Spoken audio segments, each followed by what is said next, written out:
Last time जब महाराष्ट्र के अंदर म्युनिसिपल कॉर्पोरेशन का इलेक्शन हुआ था, तो उस वक्त एमआईएम ने कितनी सीटों पर जीत हासिल की थी, वो मैं इस वीडियो के अंदर बताऊंगा। जैसे कि औरंगाबाद के अंदर कितनी सीटों पर जीत हासिल की थी, अमरावती के अंदर कितनी सीटों पर जीत हासिल की थी, मुंबई और ठाणे के अंदर कितनी सीटों पर जीत हासिल की थी, जलगांव के अंदर कितनी सीटों पर जीत हासिल की थी। इन सारे ही जगहों पर जो एमआईएम ने जीत हासिल की थी, उसके बारे में मैं आपको इस वीडियो के अंदर बताने वाला हूँ। साथ के साथ आपको मैं ये भी बता देता हूँ कि 15 जनवरी को जो है वोटिंग होने हैं महाराष्ट्र के अंदर। जो इलेक्शन हो रहा है म्यूनिसिपल कॉर्पोरेशन का, वो 15 जनवरी को वोटिंग होनी है और उसके नेक्स्ट डे अगले ही दिन यानी 16 जनवरी को जो है वो रिजल्ट आने हैं, परिणाम आने हैं। अभी हाल ही में एक और इलेक्शन हुआ था वहाँ पर कॉर्पोरेट नगर सेवक का, जिसका रिजल्ट जो है वो 22 दिसंबर को जो है देखने को मिला था। और एआईएमआईएम ने 155 सीटों में से 83 सीटों पर जो है जीत हासिल किया था और एक सीट पर अपना मेयर भी बनाया था, नगर अध्यक्ष भी बनाया था। एमआईएम का वो प्रदर्शन अच्छा माना गया, क्योंकि उतनी ज़्यादा मेहनत नहीं देखी गई जितनी ज़्यादा मेहनत इस बार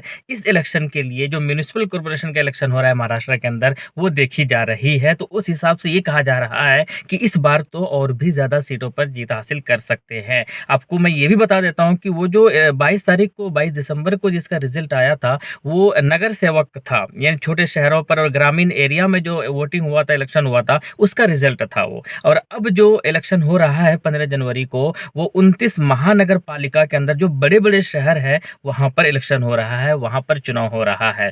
तो 16 जनवरी को इसका रिजल्ट आने हैं, परिणाम आने हैं और इस वक्त महाराष्ट्र के अंदर जो है अलग तरीके का एमआईएम तूफ़ानी अंदाज में जो है वो रैलियाँ करते हुए नज़र आ रहे हैं, प्रचार करते हुए नज़र आ रहे हैं। जहाँ पर इलेक्शन के अंदर अकबरुद्दीन ओवैसी साहब बहुत कम नज़र आते हैं चुनाव प्रचार करते हुए, वो भी वहाँ पर पहुँच गए हैं। अकबरुद्दीन ओवैसी साहब महाराष्ट्र के अंदर है, असदुद्दीन ओवैसी साहब महाराष्ट्र के अंदर है और हालत ये है विपक्षी दलों के अंदर कि इम्तियाज़ जलील साहब जो एमआईएम के प्रदेश अध्यक्ष है महाराष्ट्र के अंदर, महाराष्ट्र के, उनके ऊपर भी हमला, उनकी गाड़ियों के ऊपर भी हमला कर रहे हैं। इससे साफ पता चल रहा है कि किस तरीके से वो लोग बौखला गए हैं, किस तरीके से वो लोग एमआईएम का जो डर और खौफ है वो उनके दिलों के अंदर बस चुका है। असदुद्दीन ओवैसी साहब वहाँ पर है, साथ के साथ कुछ लोग जो एमआईएम से खिलाफ और नाराज चल रहे थे, बड़े नेता जैसे नासिर सिद्दीकी साहब है, चाहे फारूक शाब्दी साहब है, वो लोग भी एमआईएम के कॉन्टेक्ट में। नासिर सिद्दीकी साहब वापस से एमआईएम से जो है वो राजी हो गए हैं, एमआईएम के खेमे में नजर आ रहे हैं, चुनाव रैलियां करते हुए नजर आ रहे हैं, पैदल दौरा करते हुए नजर आ रहे हैं।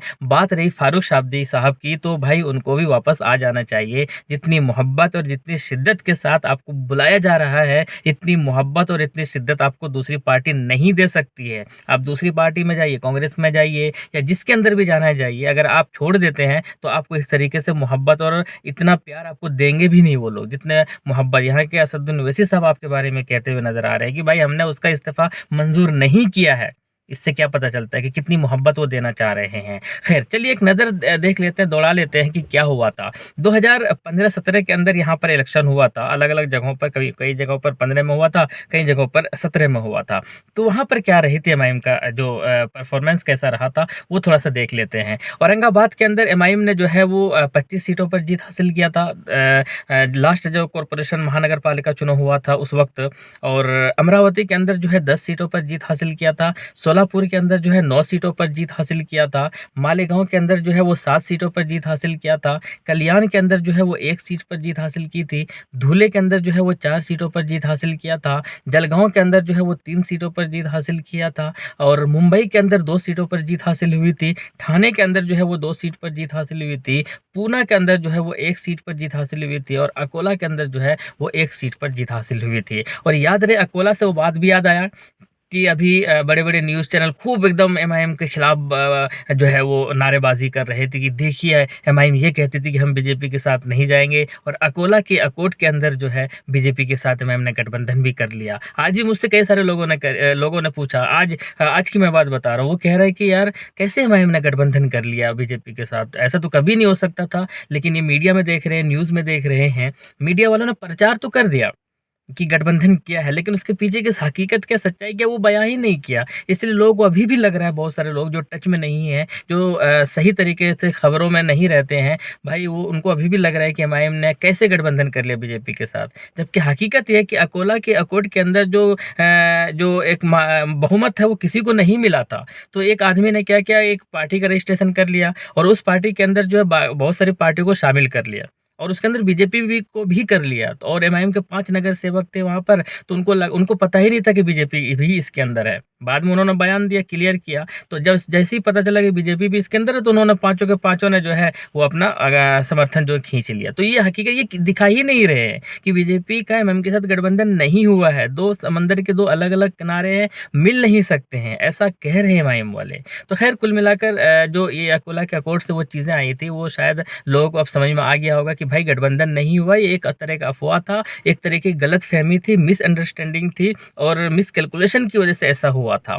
तो कुल मिलाकर ये जो मैंने आपके सामने लिस्ट बताया, इस तरीके से परफॉर्मेंस रहा था लास्ट बार जब इलेक्शन हुआ था महाराष्ट्र के अंदर म्युनिसिपल कॉर्पोरेशन का। लेकिन इस बार जो मेहनत है और इस बार जो लोगों का प्यार है, वो इससे साफ पता चल रहा है कि औरंगाबाद के अंदर जहाँ पर पिछली बार 25 सीटों पर ही एमआईएम रह गई थी, इस बार 25 नहीं, इस बार जो है वो 40 पार 45 पार होने वाला है। और अगर ऐसा होता है 40 प्लस अगर इनके कॉर्पोरेटर जीत कर आते हैं, इनके मेयर बनते हैं, तो आने वाला जो विधानसभा और लोकसभा है, तो एमआईएम के हिस्से में ज़रूर आने वाले हैं। लोकसभा के अंदर भी एमआईएम जो है बहुत अच्छा काम कर सकती है, प्रदर्शन कर सकती है, क्योंकि आप सबको पता है कि यही कॉर्पोरेटर्स, यही जो मेयर होते हैं, यही अहम रोल अदा करते हैं जब विधानसभा का चुनाव होता है, जब लोकसभा का चुनाव होता है। तो औरंगाबाद बहुत अहम रोल प्ले करने वाला है इस जीत के साथ। अगर यहाँ पर 40 से ज़्यादा सीटों पर जीत हासिल कर लेते हैं, तो औरंगाबाद के अंदर देखिएगा आने वाले टाइम में एमआईएम एक अलग तरीके का कई सारे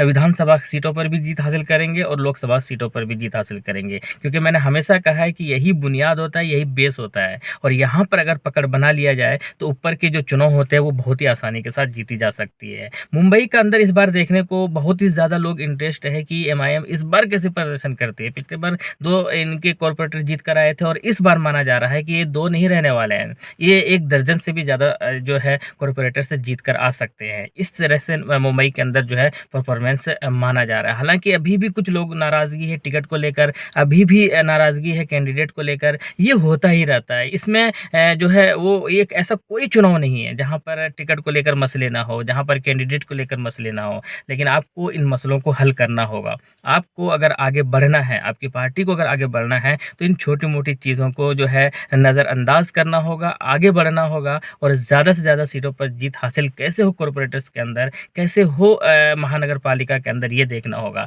29 महानगर पालिका के अंदर जो है वो इलेक्शन हो रहा है और एमआईएम हर जगह पर चुनाव नहीं लड़ रही है। और टोटल अभी जो है वो ये भी नहीं बताया जा सकता कि टोटल कितने उम्मीदवार मैदान के अंदर है, क्योंकि पहले के आंकड़े कुछ थे और अभी उन आंकड़ों में कमी आई है, क्योंकि बहुत सारे लोगों का जो नॉमिनेशन है वो रिजेक्ट हुआ है। तो हम आपको वो भी बताएंगे, लेकिन कुल मिलाकर जो चीज़ें हैं महाराष्ट्र के अंदर वो फिलहाल एमआईएम के हक में है, एमआईएम के फेवर में जा रहा है और बहुत जल्द जो है वो एमआईएम बहुत बड़ा सरप्राइज़ कर सकती है पूरे महाराष्ट्र के अंदर। बाकी आपकी क्या राय है कमेंट बॉक्स में बताइएगा। मिलते हैं नेक्स्ट वीडियो में।